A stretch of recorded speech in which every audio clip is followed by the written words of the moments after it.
As I said, we have to restore trust, we have to work with the police, we have to make sure they respect the communities and the communities respect them, and we have to tackle the plague of gun violence, which is a big contributor to a lot of the problems that we're seeing today. Ja, nå kommer den ta fra den våpna, ikke sant? Gjør en forsvarsløte, Hitler-style. Det det Hillary representerer. Pausen på de 3 minuttene jeg har vært borte, har bare vært angrep på Trump, og at han ikke betaler sine ansatte, og masse sånn løgn. Ok, der kommer jeg ut av et eller annet her, vi går inn i og fortsetter.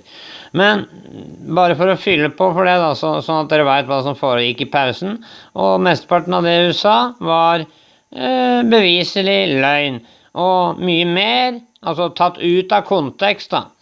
Nå forventer jeg at Trump angriper denne dama for ISIS, Benghazi og litt av hvert sånn terroraktivitet og sånn. For det det jeg er ute etter her, og vil gjerne se. Our inner cities, African Americans, Hispanics, are living in hell because it's so dangerous. You walk down the street, you get shot. In Chicago, they've had thousands of shootings. Ja, nå snakker de om våpen. January 1st, thousands of shootings. And I'm saying, where is this? Is this a war-torn country? What are we doing? And we have to stop the violence. We have to bring back law and order. In a place like Chicago, where thousands of people have been killed, thousands over the last number of years. Vær også klar over det, at disse byene som har disse sinnssyke altså mengder, antall dødsfall da, sånn gjeng mot gjengkriminalitet og sånn, det disse våpenfrie, demokratstyrte byene, folkens. It brought the crime rate way down, but you take the gun away from criminals that shouldn't be having it. We have gangs roaming the street, and in many cases, they're illegally here, illegal immigrants. Yeah, target the criminals in high crime areas. Shoot people. Don't target general citizens. We have to be very strong, and we have to be very vigilant. We have to know what we're doing. Right now, our police, in many cases, are afraid to do anything. We have to protect our inner cities because that's the slow African American. See, it's like Trump finishes my sentences because it's the truth. By crime. Your 2 minutes. Og så gi våpen til lovlige, normale borgere som kan ha et våpen liggende et sted, ikke sant? Lovlig, ansvarlige borgere som kan gripe inn hvis det kommer en jihadist eller en Allahu Akbar-gærning. Our new mayor refused to go forward with the case. They would have wanted to appeal. If you look at it, throughout the country, there are many places the argument is that it's a form of racial profiling. No, the argument is that we have to take the guns away from these people that have them and that are bad people that shouldn't have them. These are felons. These are people that are bad people that shouldn't be... When you have 3,000 shootings in Chicago from January 1st, when you have 4,000 people killed in Chicago... Dere folkens, grensepatruljen der nede har jo kommet ut og innrømt jo at vi fullfører smuglingsprosessen. Obama fører dem til grensa ved å snakke med presidenten i Mexico og ha Mexico sender dem opp. Og så blir de bussa inn langt inn i USA.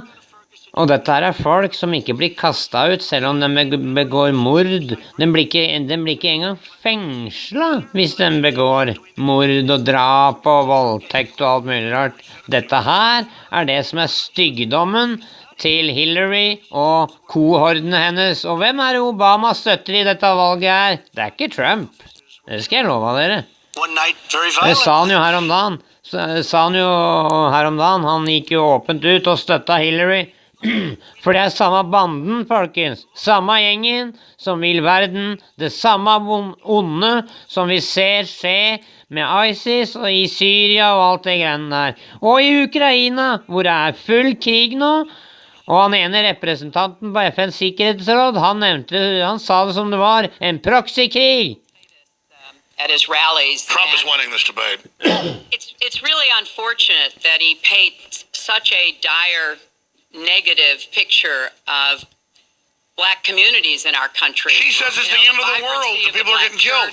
The black businesses that employ so many people, the opportunities that so many families. She's implying he's bashing black people, that he wants to cut crime and help them.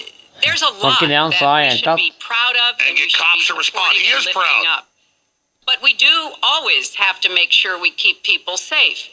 There are the right ways of doing it, and then there are ways that are ineffective.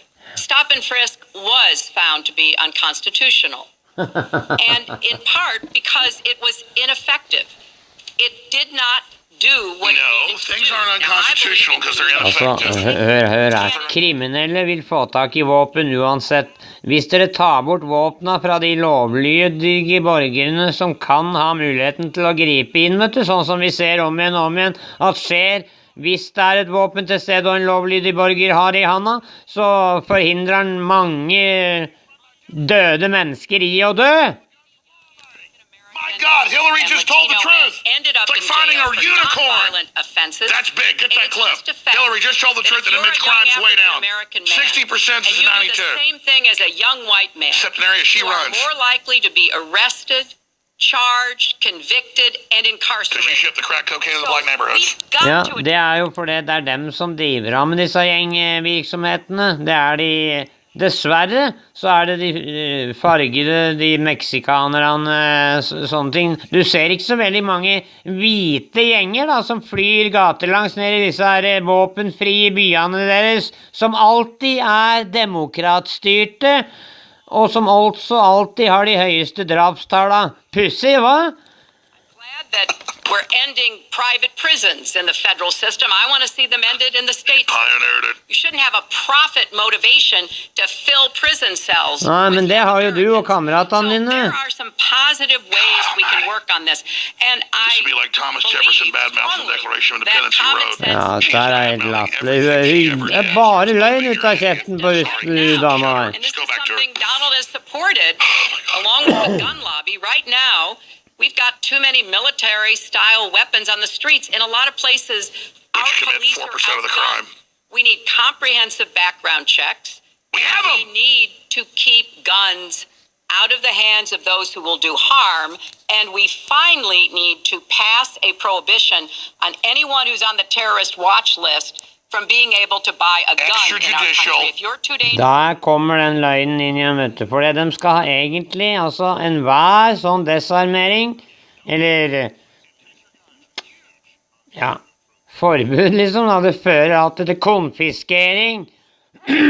Og det har ikke noe å si om det er et sånt våpen eller et sånt våpen. Våpen er lagd for å drepe, og det er det de gjør. Så dette er bare en løgn for henne og hennes kohorder, ikke sant, av kriminelle gjenger for å konsolidere mer makt, sånn at de kan føderalisere politi kanskje, ikke sant, og få enda mer kontroll. Hun vil øke staten og byråkratiet. Why am I feeling this way? But when it comes to policing, since it can have literally fatal consequences, Ja, vi hører om ISIS, ja. Trump, kom igjen da. Put money into that budget to help us deal with implicit bias by retraining a lot of our police officers. I met with a group of very distinguished, experienced police chiefs a few weeks ago. They admit it's an issue. They've got a lot of concerns. Mental health is one of the biggest concerns because now police are having to handle a lot of really difficult mental health problems on the street. They want... Det er rart da, når han Obama racebaiteren driver av og drar rasekortet hele tida, og skaper en stemning, en atmosfære som splitter folk i to, i raser. Within my own party, want to give certain rights to people on watch lists and no-fly lists. I agree with you. When a person is on a watch list or a no-fly list, and I have the endorsement of the NRA, which I'm very proud of, these are very, very good people, and they're protecting the Second Amendment. But I think we have to look very strongly at no-fly lists and watch lists, and when people are on there, even if they shouldn't be on there, we'll help them legally, we'll help them get off. Ja, but det er nesten I tend to umulig. agree with that quite strongly. I do want to bring up the fact that you were the one that brought up the word super predator about young black youth, and that's a term that I think was it's been horribly met, as you know. I think you've apologized for it, but I think it was a terrible thing to say. And when it comes to stop and frisk. You know, you're talking about taking guns away. Well, I'm talking about taking guns away from gangs and people that use them. And I really don't think you disagree with me on this, if you want to know the truth. I think maybe there's a political reason why you can't say it, but I really don't believe. In New York City, stop and frisk, we had 2,200 murders, and stop and frisk brought it down to 500 murders. 500 murders is a lot of murders. Hard to believe 500 is like supposed to be good. But we went from 2,200 to 500, and it was continued on by Mayor Bloomberg, and it was terminated by current mayor. But stop and frisk had a tremendous impact on the safety of New York City, tremendous beyond belief. So when you say it has no impact, it really did. It had a very, very big impact. Well, it's also fair to say, if we're going to talk about mayors, that under the current mayor, crime has continued to drop, including murders. So there is... You're wrong. No, I'm not. Murders are up. All right, New York has done... Altså, jeg er lei av løgnene hennes for at hun snur verden på huet, ikke sant? Og så ikke nok med det, men dere må forstå at hun representerer disse megabankene, disse spesialinteressene som ikke har noe interesse i USAs sikkerhet og middelklasse og de fattige og dem som lider. Hun er bare interessert i å bringe mer av det samme som vi har sett de siste 8 årene med Obama. Han Mistler, vet du, sa jo det at i 2008 så fikk, og han er en amerikaner, og han sa det at da fikk de en IQ-test, det kaltes 2008-valget, og de feilet for de valgte Obama. Så gjorde de det igjen i 2012. Nå spørs det hva de gjør nå da. For velger de henne her, så har de feilet IQ-testen igjen, for 3. gang. I'd just like to respond. Please respond, then I've got to follow up. Look, the African-American community has been let down by our politicians. They talk good around election time, like right now, and after the election, they said, see you later, I'll see you in 4 years. The African-American community, look, the community within the inner cities has been so badly treated. They've been abused and used in order to get votes by Democrat politicians, because that's what it is. They've controlled these communities for up to 100 years. Mr. Trump, let me... Unbroken. Takk for at du sa det. Det kan jeg bruke til å overbevise et par av mine tvilende venner. Seen me. I've been all over the place. You decided to stay home, and that's okay. But I will tell you, I've been all over, and I've met some of the greatest people I'll ever meet within these communities, and they are very, very upset with what their politicians have told them and what their politicians have done. I think Donald just criticized me for preparing for this debate, and yes, I did. Ja, det klart det, må du alltid gjøre. I prepared to be president. I think that's a good thing. Du klarer jo ikke å holde deg på beina, jo. For 5 years, you perpetuated a false claim that the nation's first black president was not a natural-born citizen. You questioned his legitimacy. In the last couple of weeks, you acknowledged what most Americans have accepted for years. The president was born in the United States. Can you tell us what took you so long? I'll tell you just very simple to say. Sidney Blumenthal works for the campaign and very close friend of Secretary Clinton. And her campaign manager, Patty Doyle, went to, during the campaign, her campaign against President Obama, fought very hard. And you can go look it up and you can check it out. And if you look at CNN this past week, Patty Solis Doyle was on Wolf Blitzer saying that this happened. Blumenthal sent McClatchy, highly respected reporter at McClatchy, to Kenya to find out about it. They were pressing it very hard. She failed to get the birth certificate. When I got involved, I didn't fail. I got him to give the birth certificate. So I'm satisfied with it, and I'll tell you why I'm satisfied with it. That was because I want to get on to defeating ISIS. Because Bingo, kom igjen nå. Because I want to get on to having a strong border. Because I want to get on to things that are very important to me and that are very important to the country. I will let you respond. It's important, but I just want to get the answer here. The birth certificate was produced in 2011. You continued to tell the story and question the president's legitimacy in 2012, 13, 14, 15, as recently as January. So the question is, What changed your Well, mind? nobody was pressing it. Nobody was caring much about it. I figured you'd ask the question tonight, of course, but nobody was caring much about it. But I was the one that got him to produce the birth certificate. For å klarifisere litt rundt den der fødselsattesten, så var det en distraksjon fra Obama for å ikke avsløre at hans virkelige far er Frank Marshall Davis. En kjent kommunist som er også god kamerat med han Saul Alinsky, vet du, som skrev regler for radikale, som Hillary også driver og hyller så voldsomt. Nå skal vi høre om ISIS, håper jeg. Well, it was very, I say nothing because I was able to get him to produce it. He should have produced it a long time before. Come in, ISIS. Let me just tell you, when you talk about healing, I think that I've developed very, very good relationships over the last little while with the African American community. I think you can see that.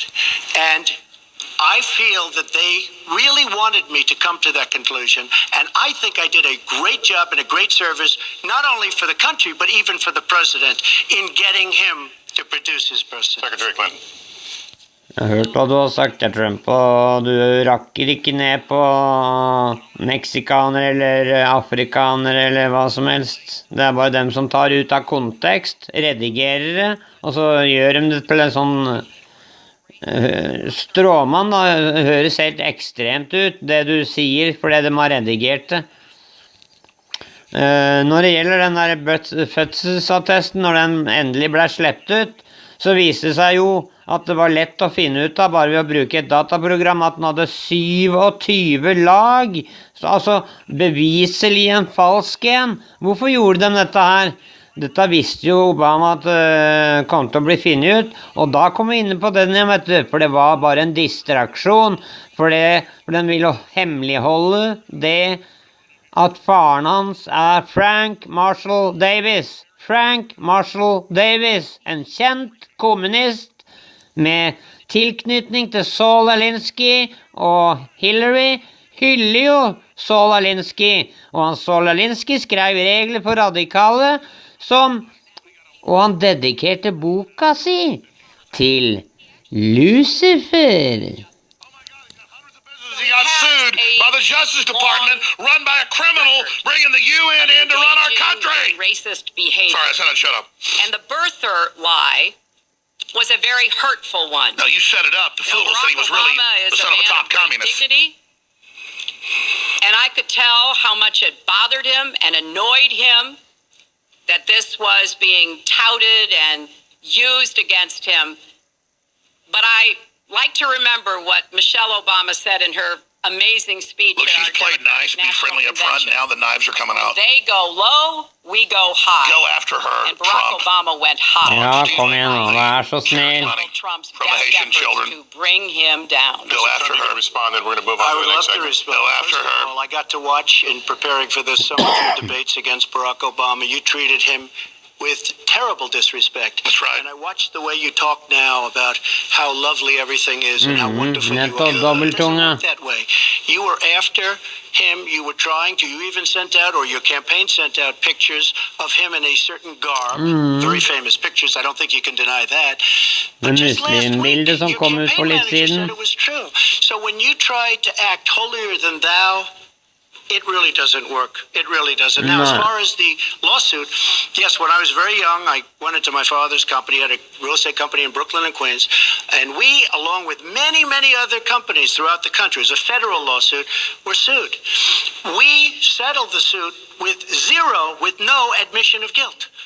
It was very easy to do. That's right. You have a building manager. Somebody claims he's I noticed you racist. bring that up a lot. And then you get sued. I also noticed the very nasty commercials that you do on me in so many different ways, which I don't do on you. Maybe I'm trying to save the money.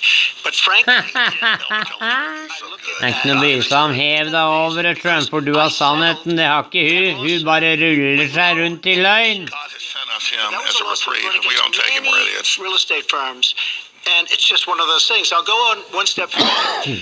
In Palm Beach, Florida, tough community, a brilliant community, a wealthy community, probably the wealthiest community there is in the world. I opened a club and really got great credit for it. No discrimination against African Americans, against Muslims, against 25 years ago, nobody did it. And because those elite clubs don't want me out. Tremendously successful club, and I'm so glad I did it. And I have been given great credit for what I did, and I'm very, very proud of it. Jesse Jackson That's Award. the way I feel.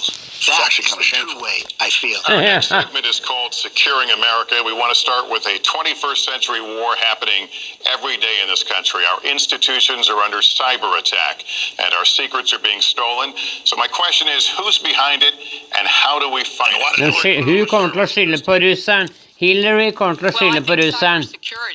Cyber warfare will be one of the biggest challenges Og facing the kineseren. next president, because clearly we're facing at this point two different kinds of adversaries. There are the independent hacking groups that do it mostly for commercial reasons, to try to steal information that they then can use to make money. But increasingly, we are seeing cyber attacks coming from states, organs of states. The most recent and troubling of these has been Russia.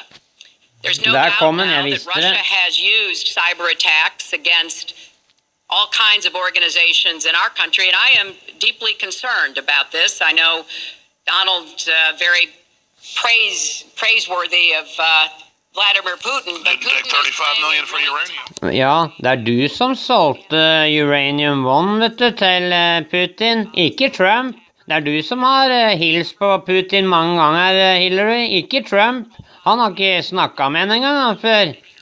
And we recently have learned that, that this is one of their preferred methods of trying. And now the feds need to come in and run the election for Hillary because of the Russians. We need to make it very clear, whether it's Russia, China, Iran, or anybody else. China that runs you. The United States has much Jeg sa det før, for jeg visste at jeg kom til å si det. And we are not going to sit idly by and permit state actors to go after our information. Nå skal jeg høre på Trumps svar, så kutter jeg et av segmentet her for å få med meg siste segmentet, for det er det jeg regner med blir mest spennende. For vi skal ha med oss ISIS! We don't want to engage in a different kind of warfare. But we will go ahead, show everybody what you did, lady. Let's get it going. Russians need to understand that. I think they've been treating it as almost a probing. How far will we go? How much will we do? And that's why I was so shocked. We don't want to have to use the weapons we got in your nuclear power plants to turn them off. Try doing that and see what happens to you, lady. That is just turn the nuke plants off. Tell them you did it. Tell them. 50 national security. Just don't walk in front of my tour bus. And Republican information and administration have said that Donald is unfit to be the commander-in-chief. It's comments like that that really worry people who understand. This is a three-baby night. She ate three babies tonight. You have 2 minutes in the same That's question. satire. I do want to say that I was just endorsed, and more are coming next week. It'll be over 200 admirals, many of them are here. Admirals and generals endorsed me to lead this country. That's incredible.